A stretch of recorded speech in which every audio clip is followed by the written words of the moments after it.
theorem that we stated last time. But actually, let me first say something about, if you read the course announcement closely, you'll see that the people who are taking this for credit, there's two requirements. One is attendance, and the second is a short paper. Okay, so let me say something about the short paper.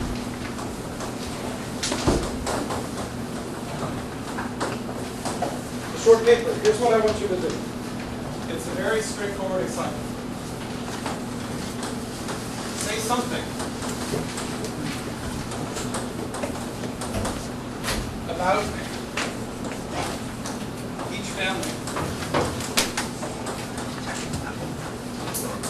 of spherical Coxeters.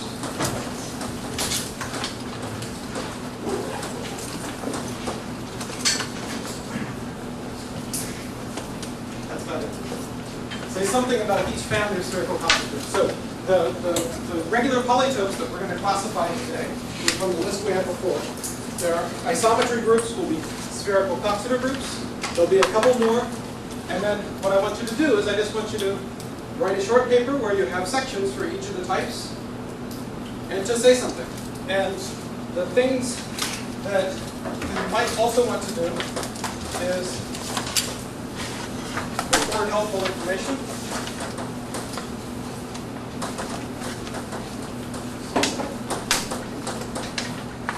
About these groups.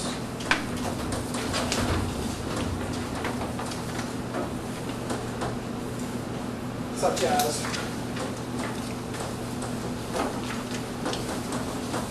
number of reflections,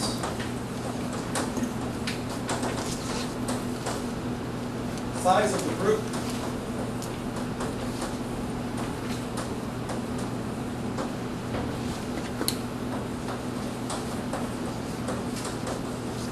root system, which you don't know yet, but you will by the time this is due. A simple system.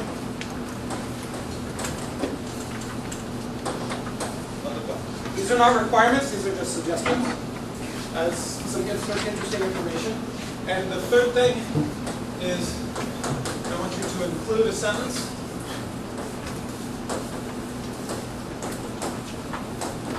that starts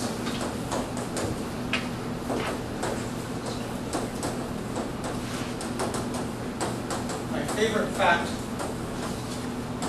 about these groups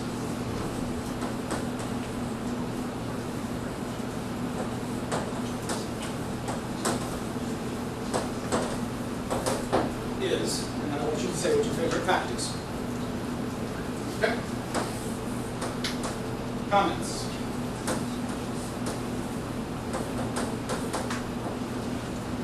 The first comment is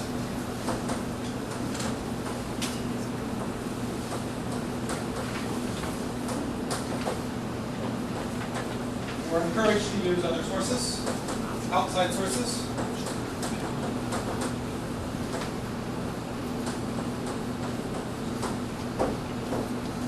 Second comment is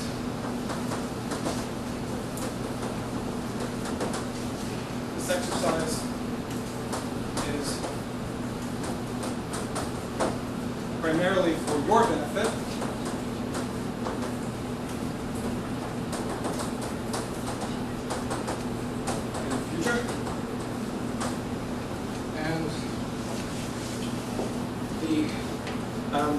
Final comment is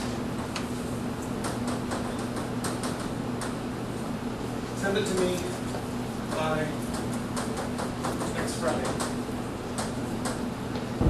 When I say it's primarily for your benefit, what I mean by that is that this is not something where I'm going to be giving you a grade.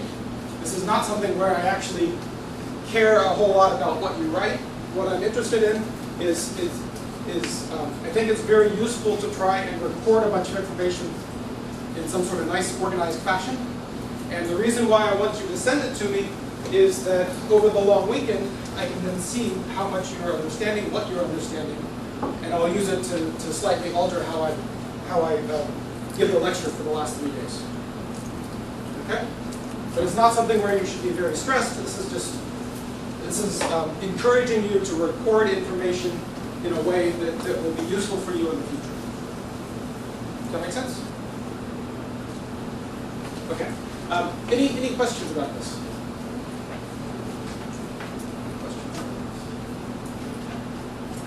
No? Okay. Well, if you have any, ask the TA. And just answers. All right. So let's go back and get the statement on the board of the theorem that we want to prove. So the statement is as follows. So this is the classification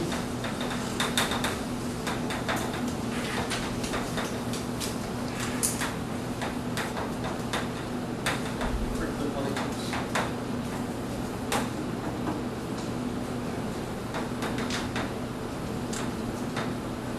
I'll give it to you in a slightly different form from last time. Every regular polytope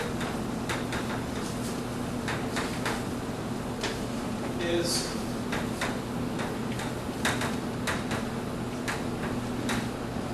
one of the following.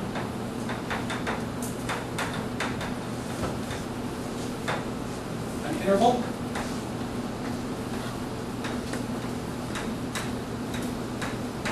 A regular n-gon.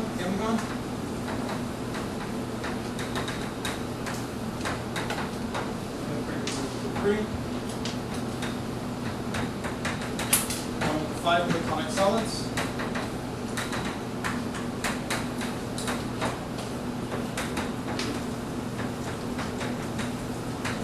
The 6 regular 4 polytopes.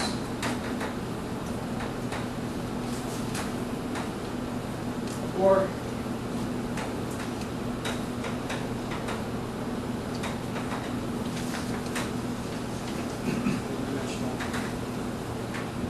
simplex n cube or n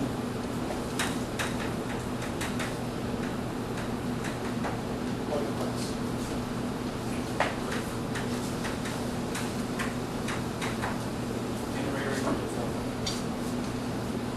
Okay. Now, so the main goal of the day is to give you a complete proof, a nearly complete proof of this theorem.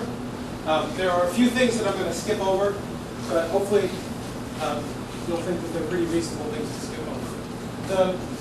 The first comment that I want to make is that, so in any theorem like this, there's 2 aspects. One is to say that all of these are examples of regular polytopes.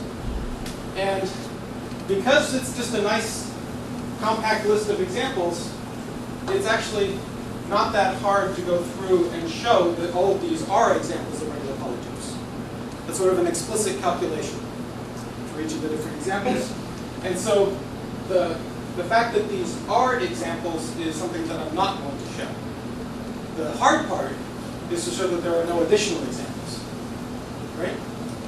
And so the way the proof is going to go is I'm going to let P be a regular polytope, and then I'm going to have to start doing some work.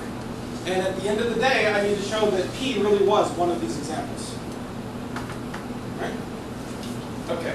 But it's going to take us the entire time in order to do this. So the main example that I'm going to be using to illustrate this procedure is I'm going to use the cube. Okay? So let me go ahead and try and draw.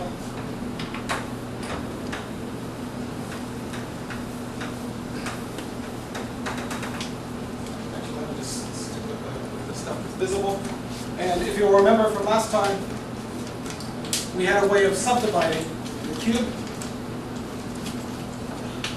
And what did we do? We said we're going to mark the center of every face. So the vertices are their own centers. The colors will probably be different from yesterday because I'm not paying too much attention to which ones are which. Times of the edges. Counting off the boundary of the edges, and I'm going to try it with the same colors. Centers of the faces, counting off the previous things.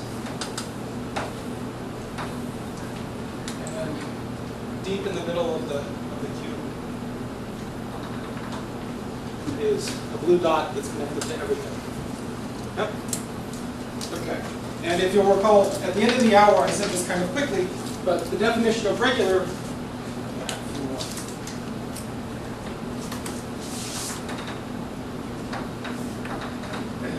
So the definition of regular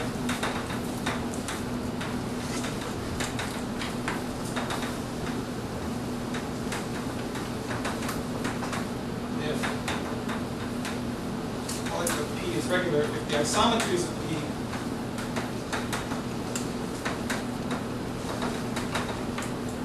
X transitive V on simplices, the top dimensional simplices in this subdivision.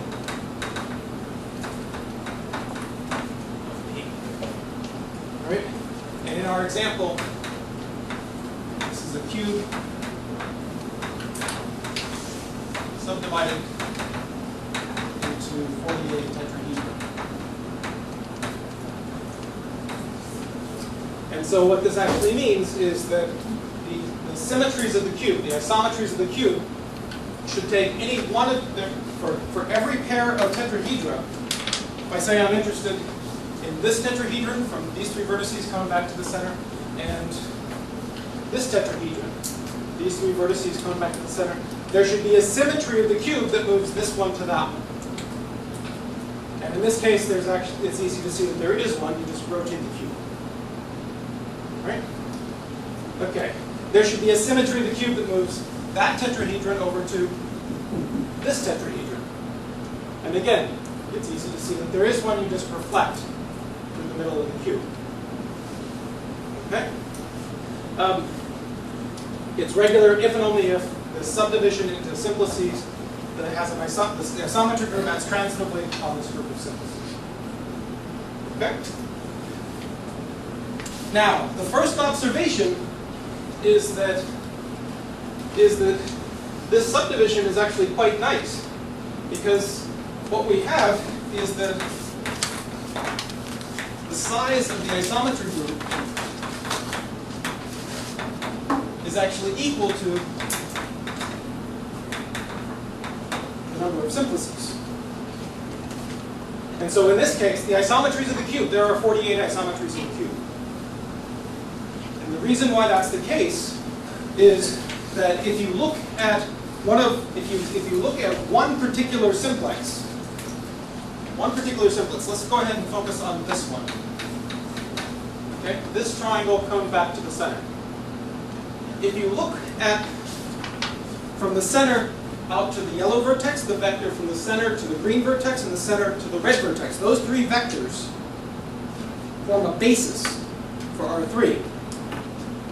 And if you tell me where that simplex goes, you're not just telling me that the simplex goes to the simplex, but because vertices go to vertices, faces go to faces, edges go to edges, the green dot has to go to the green dot, the red dot to the red dot, the yellow dot to the yellow dot. You actually know where this vector goes, where this vector goes, and where this vector goes. So you actually know the image of a basis. Which means that as soon as you tell me this simplex goes to a particular simplex, that describes the linear transformation. Right? And in particular, that determines where everything else goes.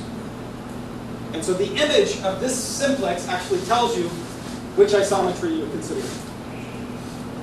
The number of possible images is equal to the number of possible isometries. The number of simplices is equal to the size of the isometry. Yeah, confusing with the definition of simplex. Define simplex as convex. Yeah, I'm talking about the top dimensional ones. Oh, yeah. So when I gave the definition, I was talking about a regular simplex. Right? Yeah, over here. So here where I'm talking about the n-dimensional simplex, this is a regular one, where it's the convex hull of E1, E2, E3. Here, this is something with the same combinatorics but a different metric. Okay? Yeah, and so this simplex is not something in this list, but it has the same sort of basic shape. Okay. All right, so the isometry group is equal to the number of syntheses. The next observation is that, so here's what we're going to do. What we want to do is we're going to, it's slightly indirect. What we're going to do, to classify the polytopes, we're going to ignore the polytopes and start focusing on its isometry group. And we're going to focus in on a set of generators for the isometry group.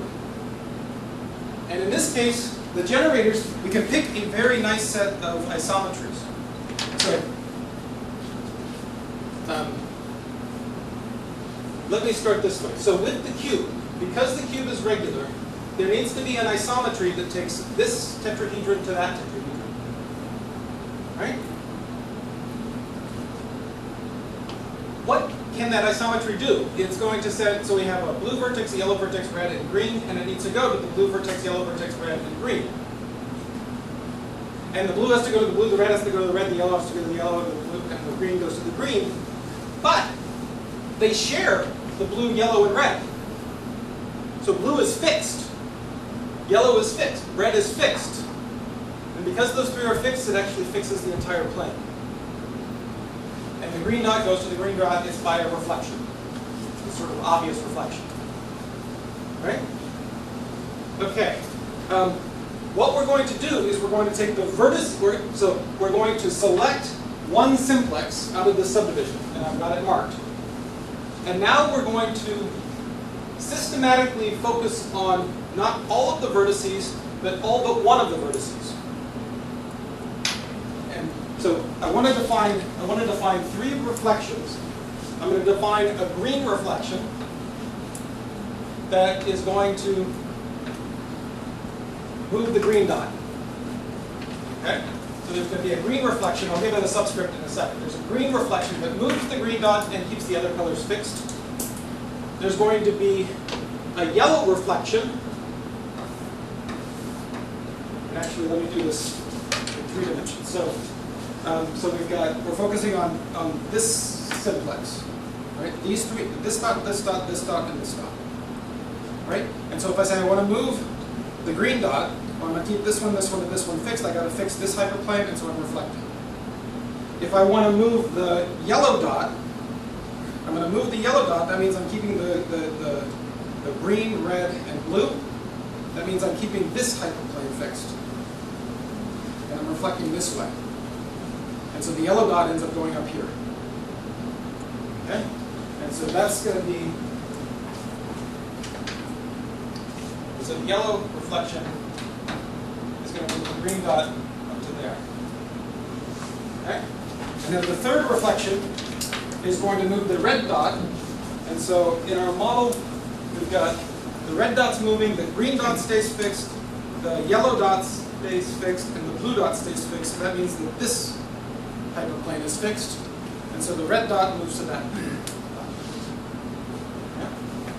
And so the red hyperplane looks like this, and we're moving the red dot here. Okay? And actually, if you want to see nice images of this, this is a picture that I like.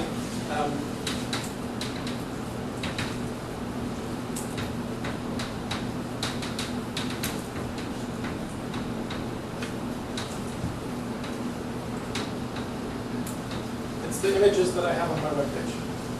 Okay? Then I've got the subdivided cube with a tetrahedron highlighted, and then what happens to that fundamental cell when you flip it by the green reflection, the yellow reflection, and the red reflection. So 4 cubes showing how they work. All right, but let's give them names so we can have a way to distinguish them. And so the names that I want to give these, are going to be nice and systematic. So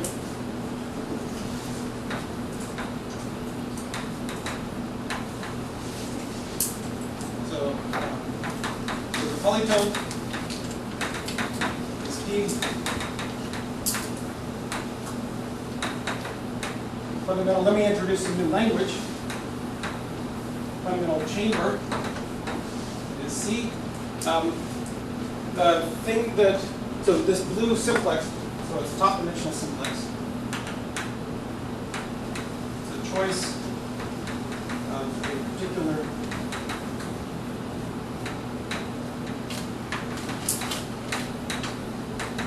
top dimensional simplex in the subdivision.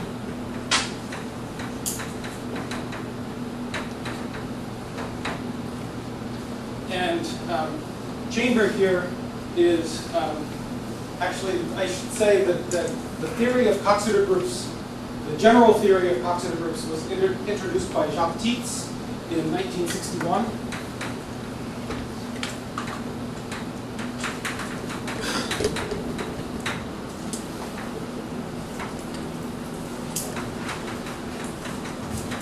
Started the general theory of Coxeter groups. These examples were known, but he started the general theory.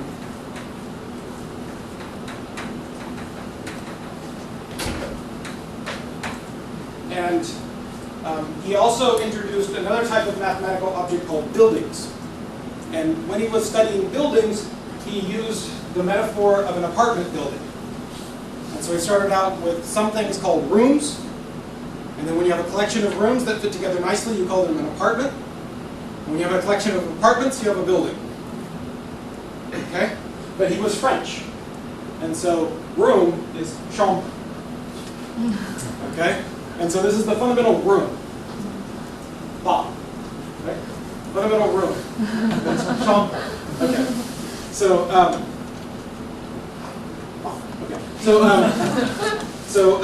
so this is our fundamental chamber. And then the vertices of the fundamental chamber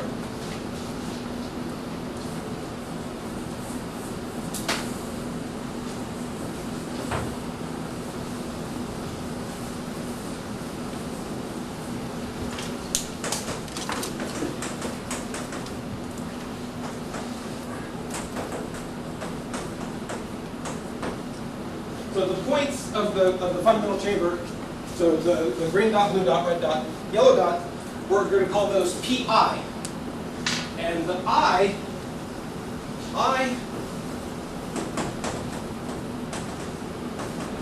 indicates the dimension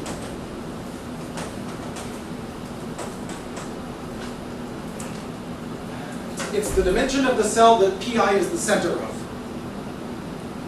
Right? And so this is the center of an edge. And so this is P1. Because it's the center of a one-dimensional object. This would then be, this is P2. This is P0. And the one in the center is P3. Okay? So we've got P0, P1, P2, P3. So this one.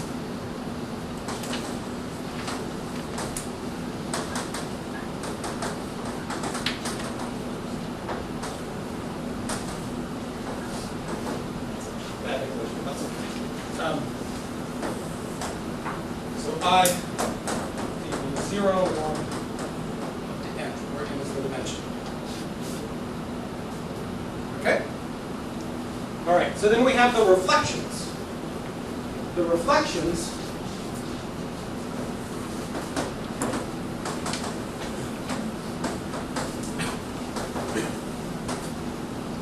and Ri, well, let's see, so what would be a natural name? If you have the reflection that fixes P3, P2, P1, and moves P0, what's the natural name? R0, right? You name it for the number that the subscript that moves. It's the reflection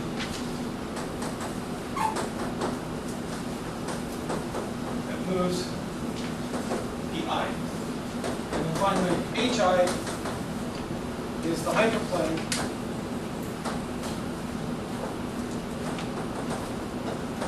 fixed by Ri, and this is the same as the hyperplane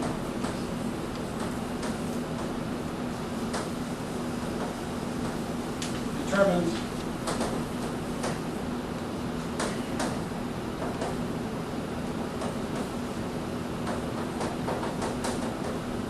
by the set of all pj's where j is not equal to I. Right? So in this case, This is P0, this is R0.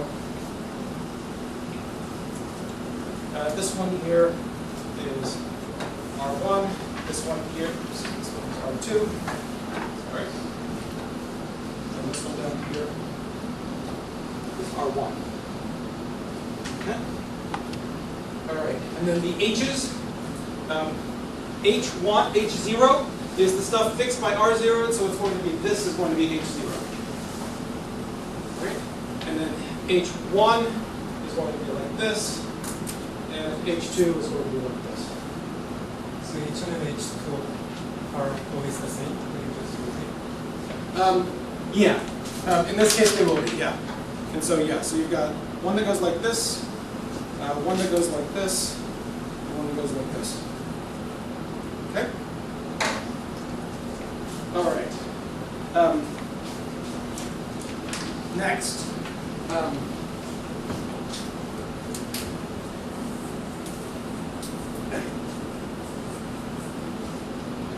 So, the simplices correspond to the size of the isometry group. We now have a little bit of terminology. We've got the R0, R1, and R2, and the claim that I want to make is that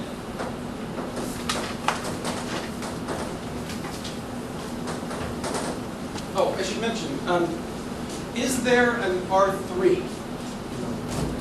No. We only have one blue dot. The blue dot can't move. There is no R3. Right? And so, even though the vertices go from 0 up to n, the reflections in the hyperplanes go from 0 up to n minus 1. Right? 0 up to n minus 1. And so the claim that I want to make is that the set of reflections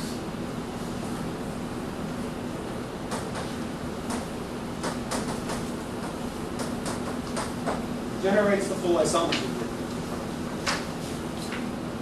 Okay? And so these reflections, these are called basic reflections.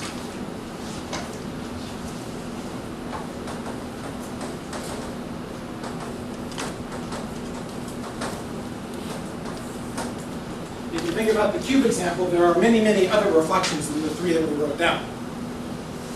Right? Many, many other reflections. But once I focus on a fundamental simplex, then I end up giving, in this case, 3 reflections that are reflecting in the sides of that tetrahedron. Okay? Except not this front side. The other 3 sides. The 3 sides that go through the order. And those 3 reflections are going to be called the basic reflections. And what I want to claim is that R0, R1, and R2, in this case, those 3 reflections of the cube generate all the symmetries of the cube. Okay? So, let's prove that claim. And this one we'll just do orally. So, because we know that the isometry group is the same as the number of simplices, and that you can tell whether you've achieved a particular isometry by the image of this simplex, all I really need to show is that I can move this simplex anywhere I want. Right? So, where can I move this simplex? Well, certainly, I can move this simplex there. So that's a basic reflection. Right? I can also move it there. Let me fill in some of the structure. Okay. So using one of the basic reflections, I can get here, and I can get there, and I can get there. Right? I can get to the 3 neighbors. Right? Now, when I use that basic reflection to move the blue simplex to here, what happens to the 3 neighbors of the blue simplex?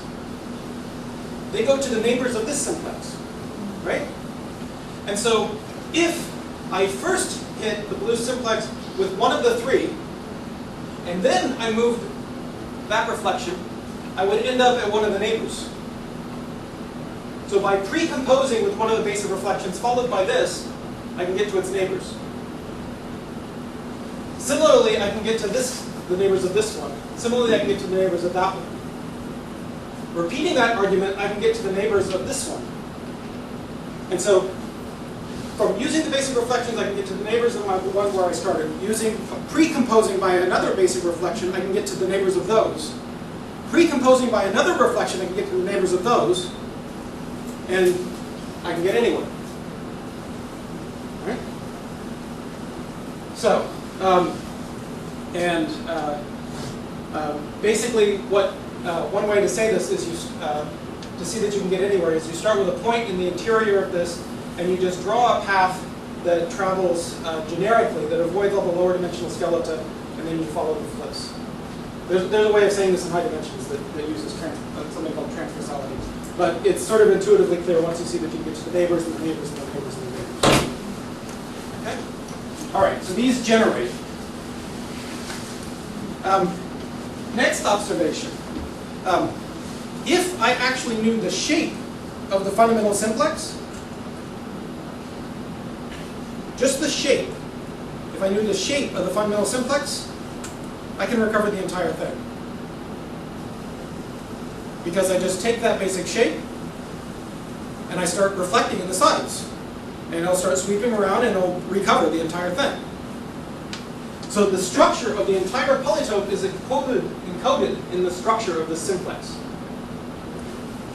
Right? The structure of the entire symmetry group, the isometry group, is encoded in the shape of the simplex.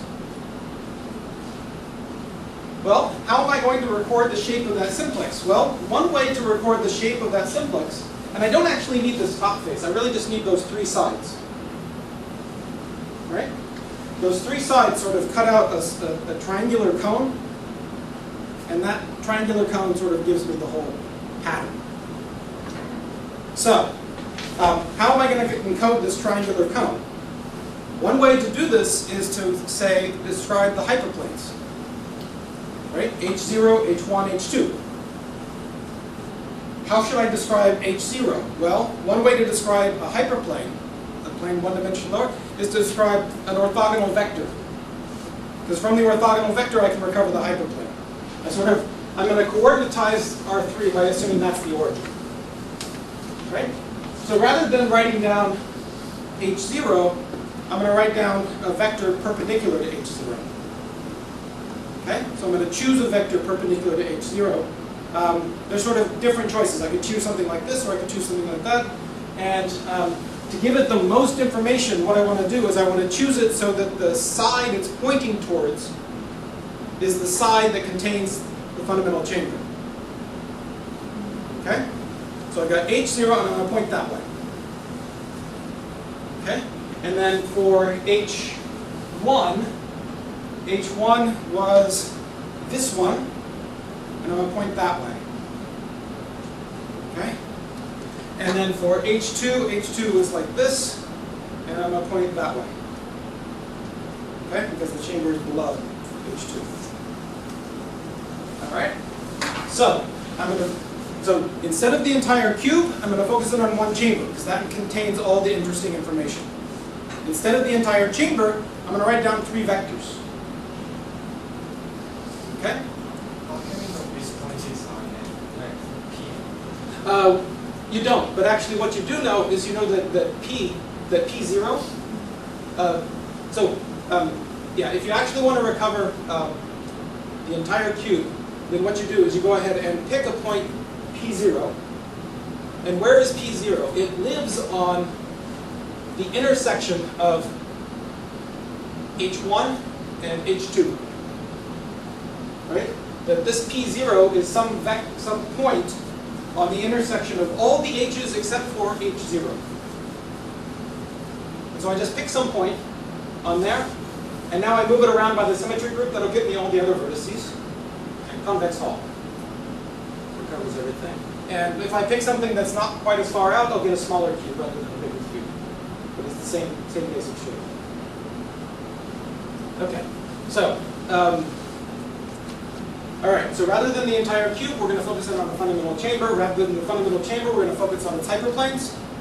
Rather than focusing on the hyperplanes, we're going to look at these vectors, normal to the hyperplanes, in whatever arrangement they are. Okay, so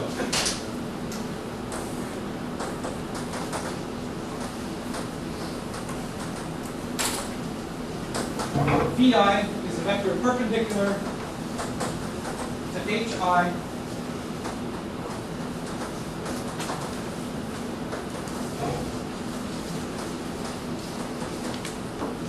pointing towards C, the fundamental chain. Okay? Pointing to the side that contains the fundamental chain.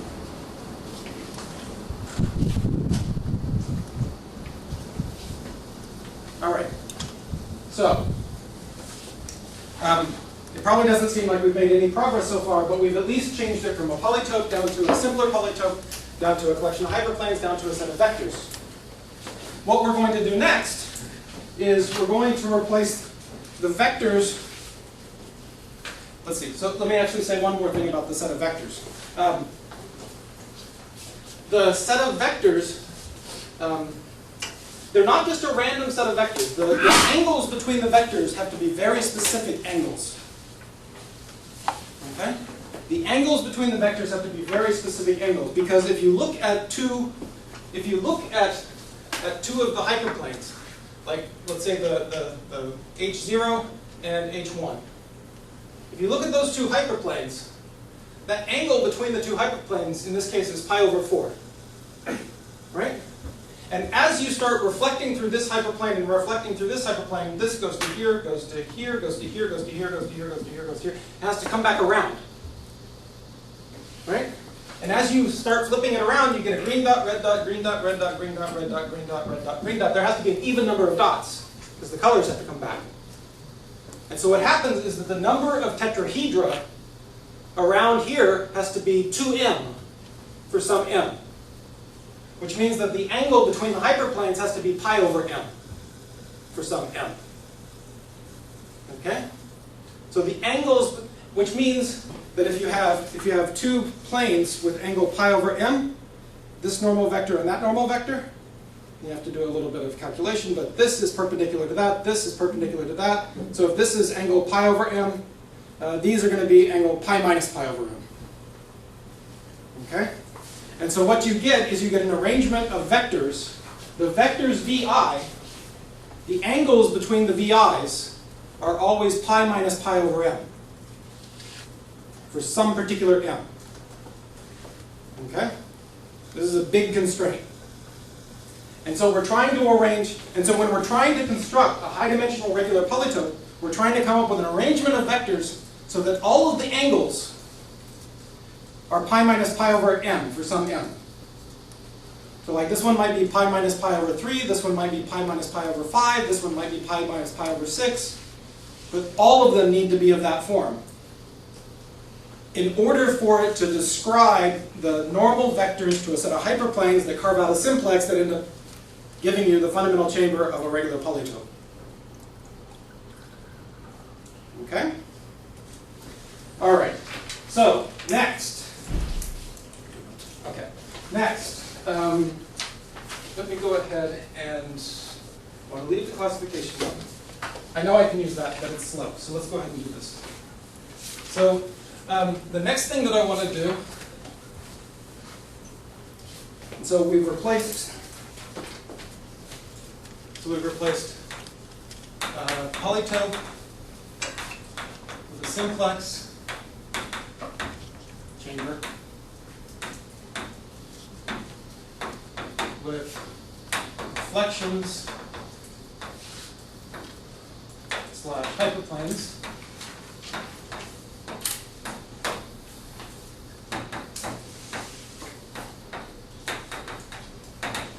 And now we have a vector arrangement. Okay. One last observation about this vector arrangement is the number of vectors. There's going to be a vi for 0 up to n minus 1. There's n different vectors. And one thing that I want to claim that's not too hard from the picture is that these are linearly independent. This is a basis. Okay? These are linearly independent. It's a basis. And yeah, I'm going to skip the proof, but it's really easy. So we have a linearly independent set of vectors in space. And what I want to do is I want to switch from this over to a matrix. And the matrix that I want to write down is the matrix of pairwise dot products. So what that means is my matrix M is going to have entry, the ij entry of M is going to be vi dot vj. Okay? Now, why is this good? Well, this is good for a number of different reasons. What can you tell me about the matrix? First off, when I take dot products, I'm going to get real numbers. Right? I'm going to get real numbers, and not only am I going to get real numbers, but dot product is symmetric.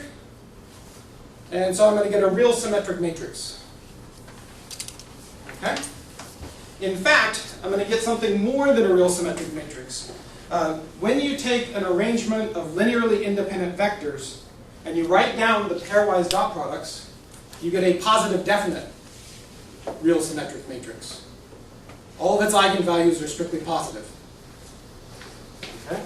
And here's where I'm going to appeal to linear algebra. And so let me just write down one or two facts from linear algebra.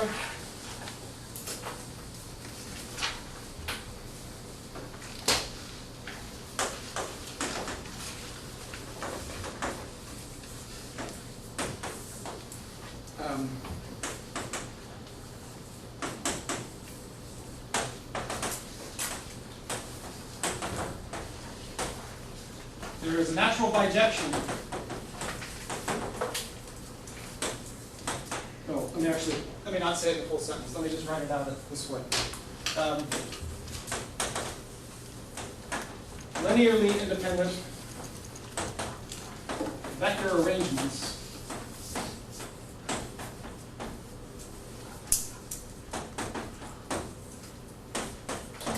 correspond to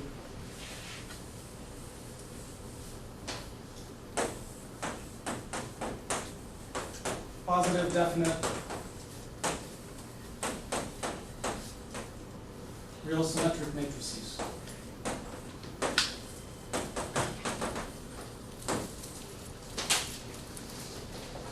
So, what do I mean by this?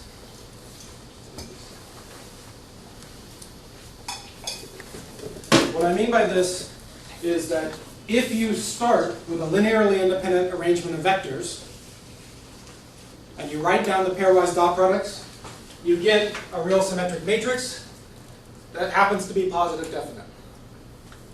Okay? Secondly, if you start with a positive definite real symmetric matrix, you can find an arrangement of vectors so that their pairwise dot products gives you that specific matrix. Okay? And in fact, if you take your arrangement of vectors and you rigidly move it around, that's not going to change the dot products.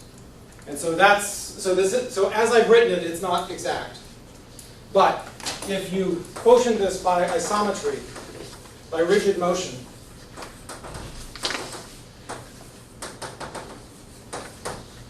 so I'm looking at vector arrangements up to rigid motion.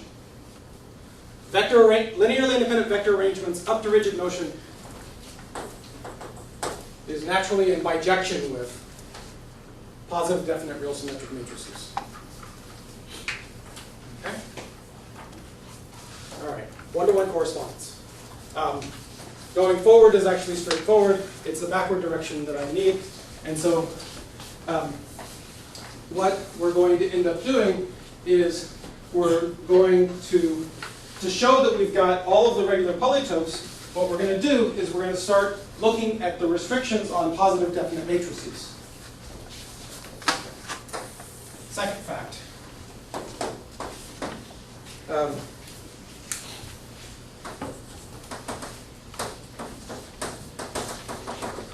M is positive definite if and only if all of its principal minors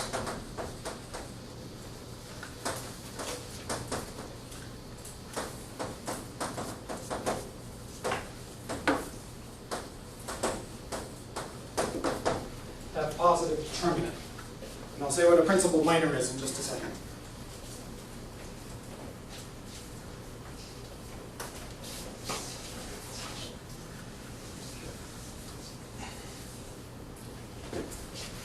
Okay, so this is good, but it's not quite as good as we want.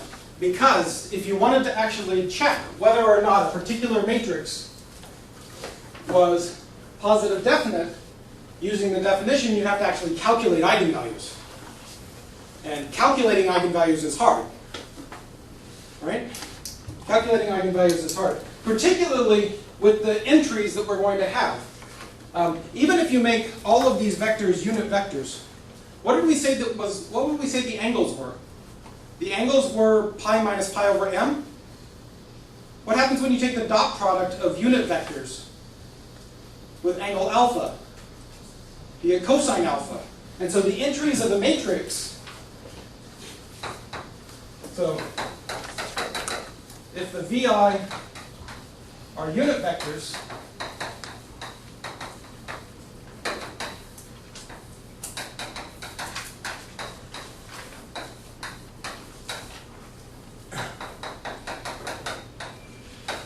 the entries are cosines of pi minus pi over m. And those can be not very pleasant numbers. Right? So you're going to take a big complicated matrix with complicated entries. They're not too bad generally for small m. And then you really don't want to have to calculate eigenvalues. So there's a nice test for positive definite. And the test for positive definite is that if you have a big matrix of numbers,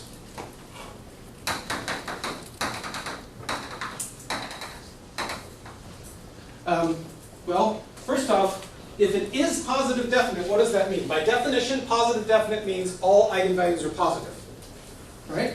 So one thing that means is that the determinant should be positive. Right? Because it's a real symmetric matrix, there's actually a change of basis that makes it diagonal, and the determinant is the product of the eigenvalues. And since all the eigenvalues are positive, the determinant is positive. What the second fact is saying that if the matrix is positive definite, not only will the determinant of the whole thing be positive, the determinant of the first 3 rows and columns will be positive, the determinant of the first 5 rows and columns will be positive. These are called principal minors. You take the first k rows, first k columns, calculate that submatrix, calculate the determinant, and you check whether that determinant is positive.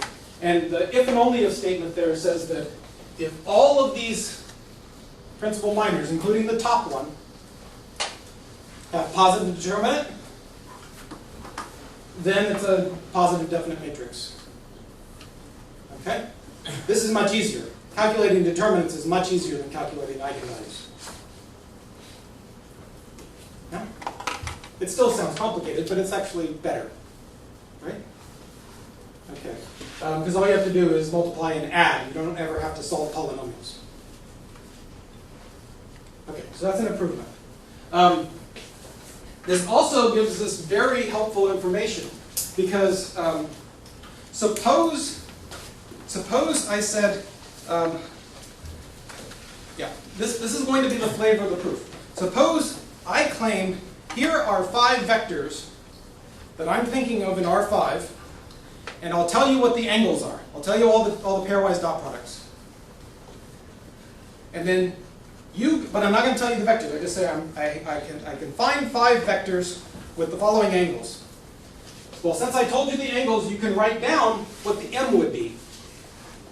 And you can check whether that's positive definite just by calculating a sequence of 5 determinants.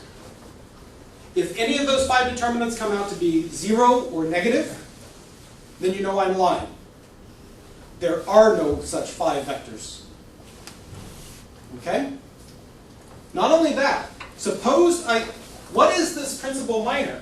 If you think about where the entries of m come from, what is that principal minor coming from? If I looked at the first 3 rows and columns, that's the m for the first 3 vectors. Right? Because I'm looking at v1.v2, v1.v3, and we're looking at the pairwise dot products just of the first 3. So if the first 3 rows and columns has a non-positive determinant, what does that say? It says I can't even find the first 3 vectors in that arrangement. Right? Okay. So, if I can find some configurations that are bad, some configurations that if I can find some configurations so that the determinant of the matrix of pairwise dot products has a non-positive determinant, then I know that this collection of angles cannot ever exist as part of a vector arrangement describing the fundamental simplex of a regular polytope. Okay? All right. This sounds complicated because we have lots of entries, and so the next step is to show that we actually don't have that many entries to worry about. Okay, so those are the 2 facts from linear algebra that I need. And over here,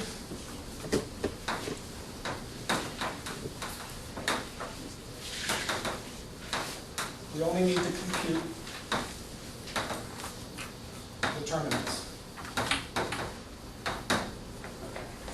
So, here's going to be a nice claim. If there exists a k such that I is less than k is less than j, then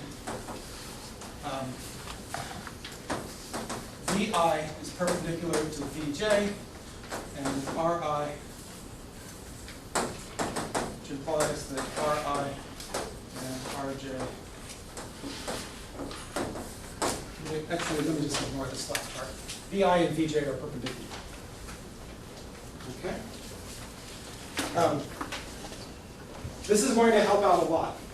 What I'm saying is that if you look, so what do we have? We've got vectors v0, v1, v2, v3, v4, v5, so on.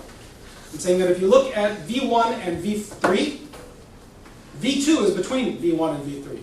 2 is between 1 and 3. I claim that the structure of the regular polytope is going to force v1 and v3 to be perpendicular.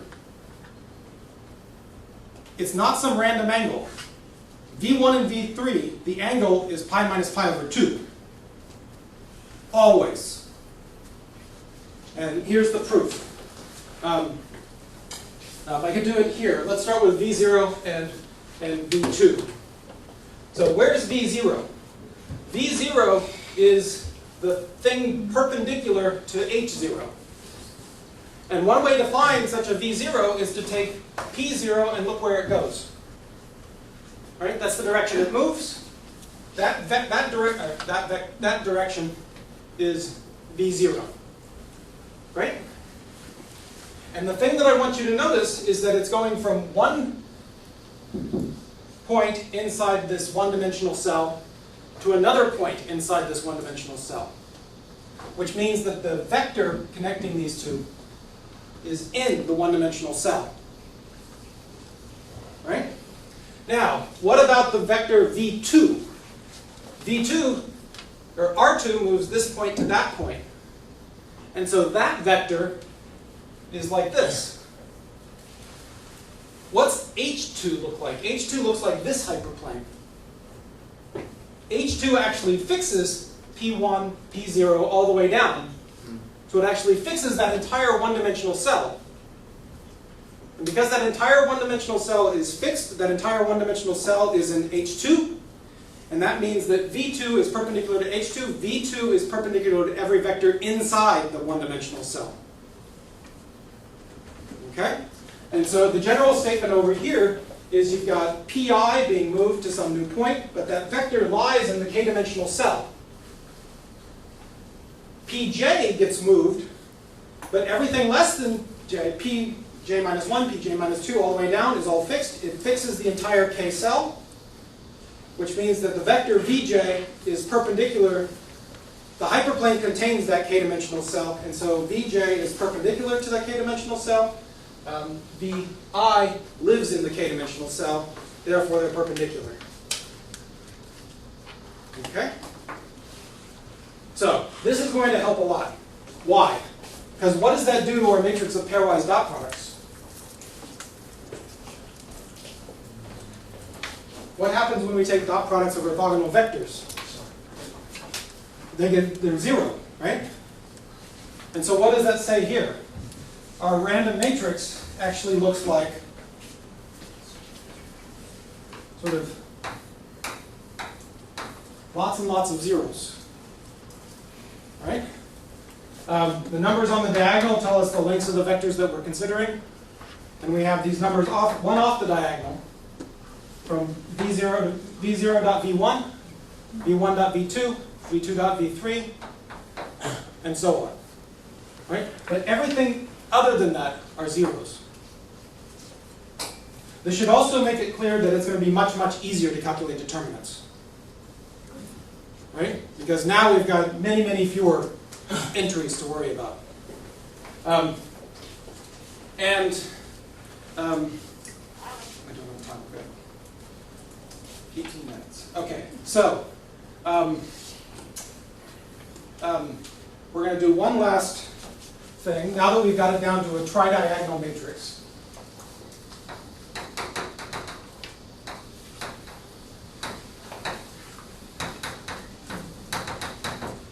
And in fact, let's go ahead and, I didn't assume this before, but let's assume that the VI's are unit vectors. If I assume the VI's are unit vectors, then actually this has an even simpler form, right? It says that we've got 1's down the diagonal, and we've got cosine pi minus pi over m off the diagonal, right? Where this is going to be, we can give it subscripts, it's going to be sort of m01.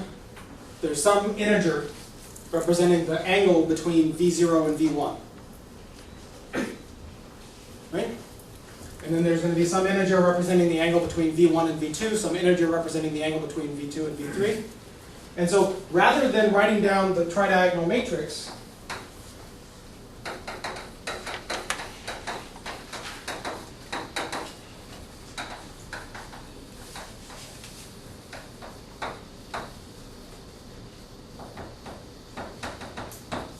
let's just write down this list of integers. Okay? And so rather than, so the entire polytope is encoded in the fundamental chamber, which can be described by the reflections and hyperplanes on its sides, which can be described by the arrangement of unit vectors, which can be described by the matrix of pairwise dot products, which, because of the claim, is a tridiagonal matrix. And because it's a tridiagonal matrix, and because we chose our vectors to be unit vectors, it has 1's down the diagonal, and it's symmetric. The above the diagonal is equal to below the diagonal. They're always in the form cosine pi minus pi over m for some m. And so really all we need to do is write down a list of integers. Okay? All right. And let me go ahead and do this for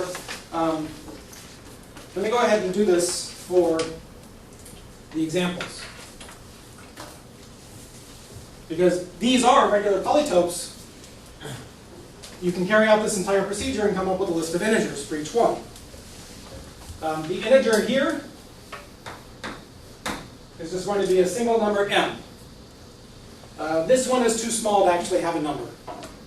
Because when you calculate the number of vectors, you get one vector. And so you get a 1 by 1 matrix with a 1. Okay, so there's no list of integers yet. But then in the second case, you get an m.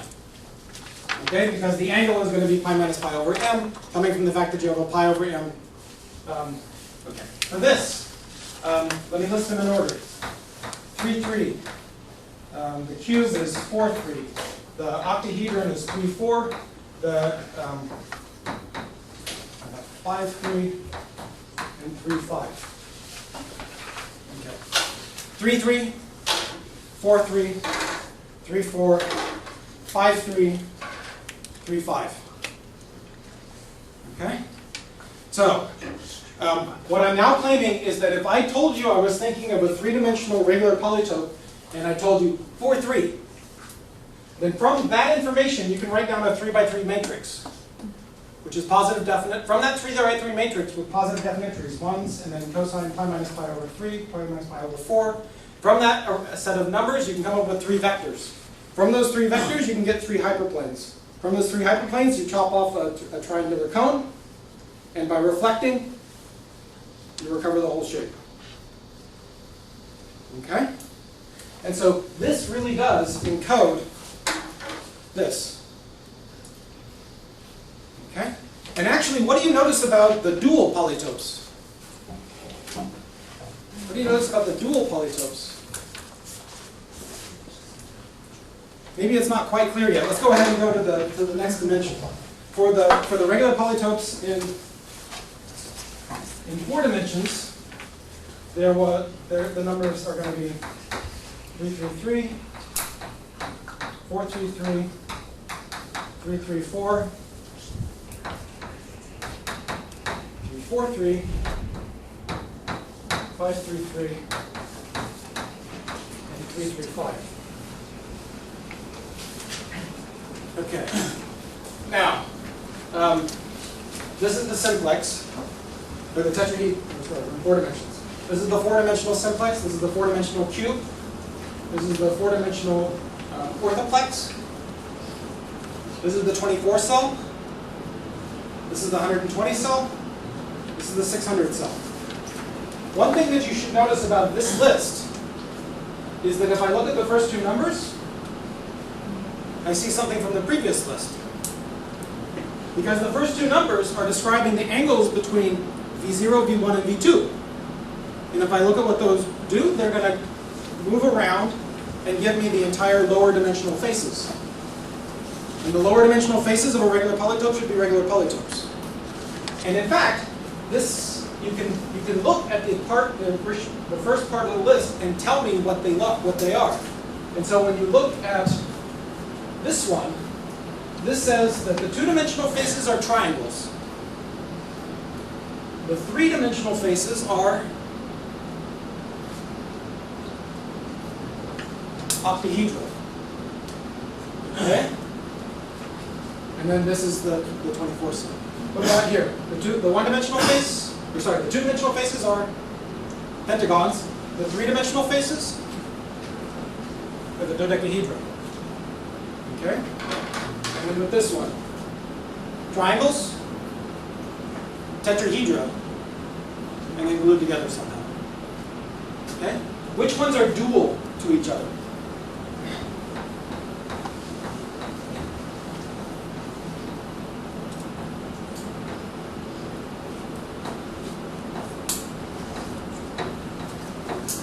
Now maybe it's clear. When you look at the dual of a regular polytope, what happens? The list reverses. Okay? The list reverses. In high dimensions, the high dimensional simplex is just a bunch of 3s. The high dimensional cube is a 4 followed by a bunch of 3s. And then you want to be able to tell me the high dimensional orthoplex. 3, 4.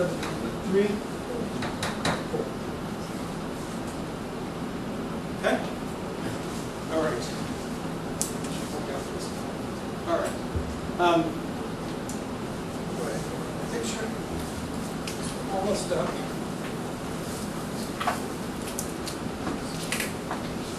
Almost done. And so,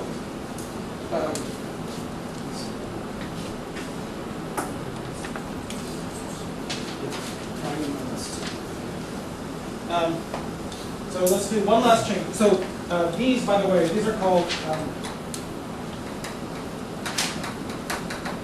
Schläfli symbols. This is a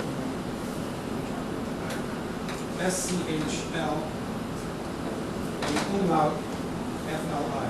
He was a German mathematician from the 1880s who studied these polytopes. He actually discovered these all the way up in the high dimensions, and he used these symbols to describe them. Okay? Well, let's do one more change. We'll go from the symbols, the list of integers.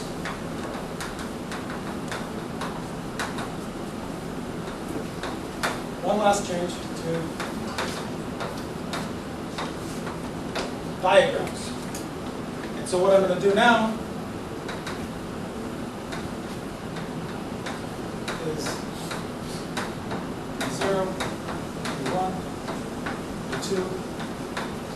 I'm going to use a dot for every v. I'm going to use a dot for every vector. And then, and so if we were going to do something like the cube, I could do that. I'm going to label the edges. Okay? You'll see why in later lectures, why we want to do this. But rather than doing a list of integers, I can go ahead and just put dots and label the edges. Dots representing the vectors, labels representing the encoding the angles between. Because if I see a 4, I know the angle is pi minus pi over 4. Right? Between these two. The angle between these two is pi minus pi over 2. But what do you notice about these lists? What's the most common symbol? 3. Right? There's lots and lots of 3's. So let's establish a convention that we're never going to write 3. If there's no number, it's a 3. Okay? So that makes it easier. So now what we have is we have this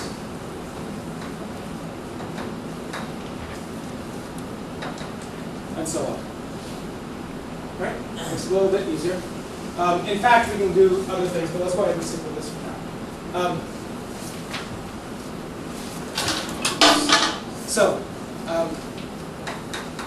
Since I'm running out of time, let me just take the following plan. The following diagrams are bad. What I mean by bad, it means that if you, so let me write down one of the diagrams.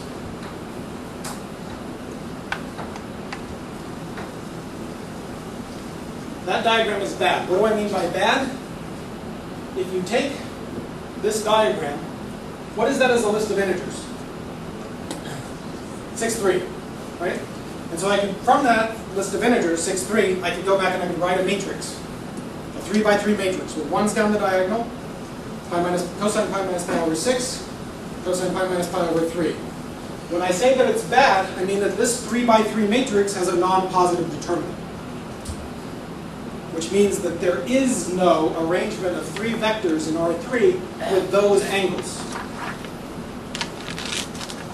Okay? That also means that because 6, 3 is bad, what happens if I wrote the list in the other order? Well, I get essentially the same matrix with the rows and columns reversed. It's going to have essentially the same determinant. Right? Because I'm switching rows and columns.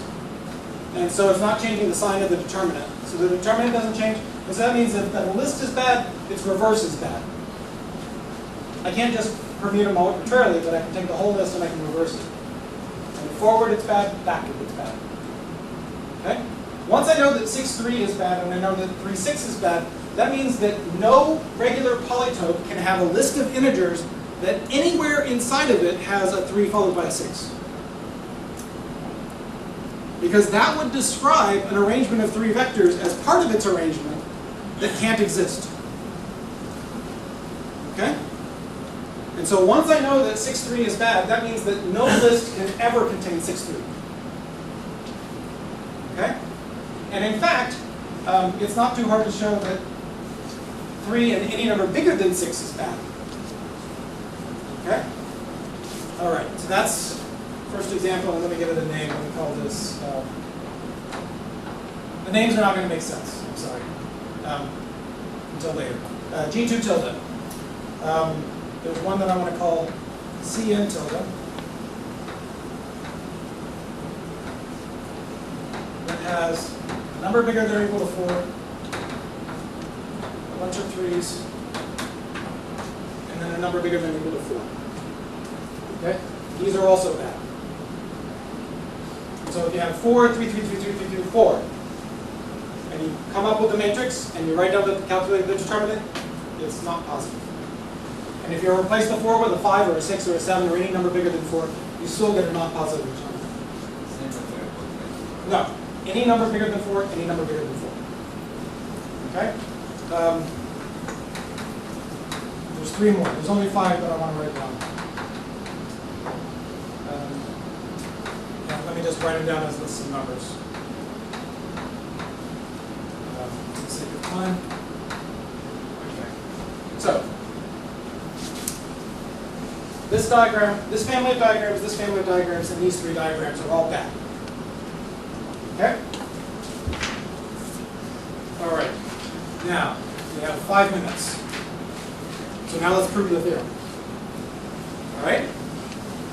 So, so let's get rid of the list of numbers. Let's write down the diagrams.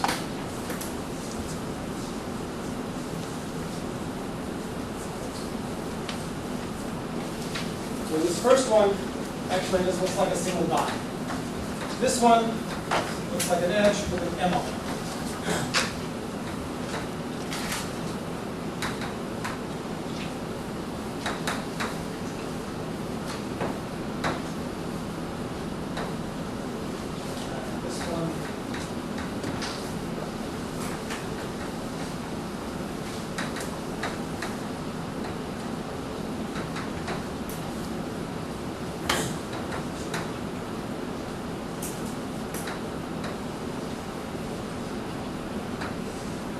Here, we just have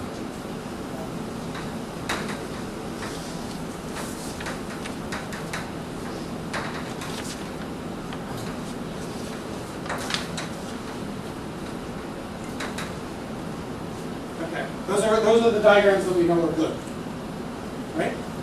Okay. So what I have is a little flow chart of the proof. Okay. And so let me just take you through the flow chart. I can make this available. This is the full proof. Okay, but let me just go through the flow chart in the 3 minutes remaining. How many vertices does your polytope have? Which is the same as asking what's the dimension, right? And the answer is either 1, 2, or bigger than 2. If it's 1, that's the possibility, right? Your diagram only has a dot, and so yes, you are a regular polytope. If you have 2, well, you can put any number you want. So yes, you're a polytope, regular polytope. If you have more than 2, then go on to the rest of the flow chart. All right. Second question: do you have how many labels are bigger than 3? Okay, either 0, 1, or more than 1. Right. If there are no numbers bigger than 3, congratulations, you're a regular polytope. Right? Because there's the example. What if you have 1 number bigger than 3, then you go on to the rest of the diagram? What if you have 2 numbers bigger than 3? You're bad. Right? Because no matter where they are, you restrict your attention to the big number, to the next big number. That portion, that sub-portion looks like this. Therefore, you're bad. Okay? All right. So you have multiple vertices, and you've got 1 high number. Okay? What is the high number? Is it a 4? Is it a 5? Or is it bigger than 5? Okay? If it's bigger than 5, we already know we have more than 2 vertices. You contain this. Or it's reverse, and you're bad. If it's 4, then there's a whole subdiagram. If it's 5, there's a whole subdiagram. So let's go to 4. If it's a 4, then the appropriate question is it at the end? Yes, no. If it is at the end, you're good, because you're either this one or this one. Okay? If it's not at the end, well, then either it's that, or it contains that, or the reverse. Right? Either it contains this, the reverse, or it's that. Because the 4 is in the middle, it's got at least a 3 on each side, because all the other numbers are 3s. And then if it's not that, then it's got another 3 either on that side or that side, and you've got about something. Right? That takes care of all the 4s. If you've got a 5, is it at the end? Well, if it's at the end, if not, you're bad. Right? If the 5 is not at the end, then it contains C4, and you're bad. So what if it is at the end? Well, then it's going to be 5, some number of 3s, or some number of 3s followed by a 5, and it's either this one, or this one, this one, or this one, or it contains that. And that's the proof. Right? Okay. I'll see you guys on Monday.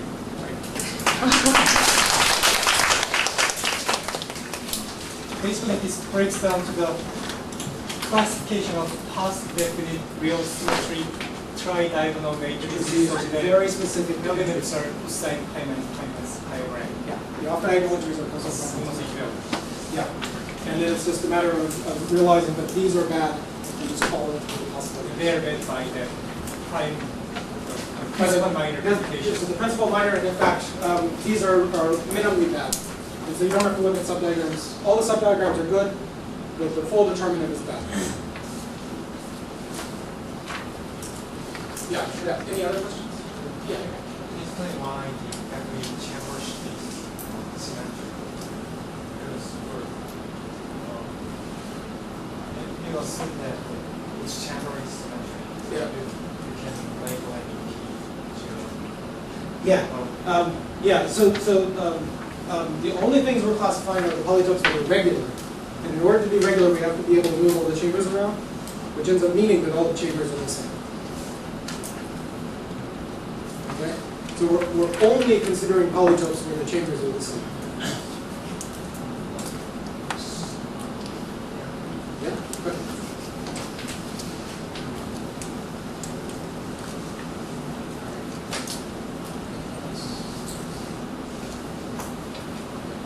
Is there anything else we need to... Okay, so well, if you haven't signed the attendance roster and you're leaving, please sign your name on the attendance list. And let's see.